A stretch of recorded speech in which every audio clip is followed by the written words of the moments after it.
Duke I cilësuar pjesë e ADN-s së Partisë Demokratike, kandidati për deputet Bars Pahia tha se shtresat për ndjekurve politik do të ketë gjithmonë vëmendjen maksimale të kësaj force politike dhe ai si pjesë e kësaj shtrese do të jetë gjithmonë një zë për ta. Në takimin e zhvilluar me përfaqësues të shoqatës së përndjekurve politik si dhe familjar të tyre, Pahia deklaroi se fatkeqësisht edhe sot bita atyre që për 50 vite mbajnë Shqipërinë në diktaturë, vazhdojnë të jenë në krye të vendit, duke përsekutuar sërish Shkodrën e Veriun.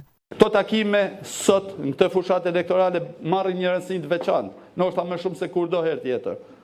Sepse sot jemi gjithë koshent dhe askush më shumë se shtresa jon që po përballemi me përfaqësuesit direkt, pasardhës direkt të nomenklaturës së kuqe.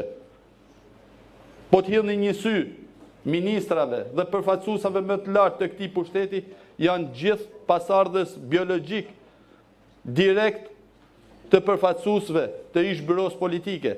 Kanë kthyer edhe një herë ideologjikisht edhe pse në forma të ndryshme persekutimin ekonomik në rastin konkret kryesisht, ndaj Shkodrës, ndaj Veriut, ndaj gjithkujt që nuk është ideologjikisht me to.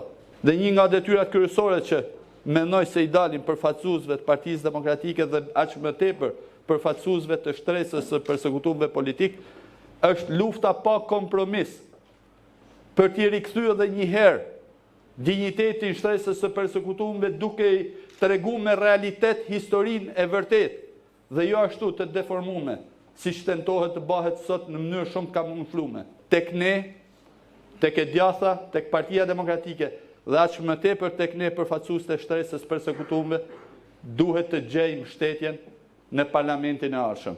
Dhe unë për këtë ju ja fjalën që do t'jem një zaj fuqishëm në mbrojtje gjithmonë të interesit të shtresës përsekutuarve politik, si elita e përfaqësimit të djathës. Bëhemi bashk në këtë betejë kundër të keqes malle të këtij vendi, përfaqësuesve të ish bllokmenëve që sot kemi përballë. Kemi nevojë për mbështetjen tuaj në këtë betejë jetike për vendin, për Partinë Demokratike, për Shkodrën dhe për djathën shqiptare. Respekti për shtresën e të përndjekurve politike është respekt për lirinë tonë. Angazhimi ynë është të ndërtojmë një të ardhme ku vlerat për të cilat ata u përndoqën të jenë themeli çdo politike dhe veprimit tonë, mbylli fjalën kandidati Bars Pahia, duke I ftuar që në 11 majt votojnë Partinë Demokratike për të rikthyer Shqipërinë në vlerat e saj europiane e demokratike.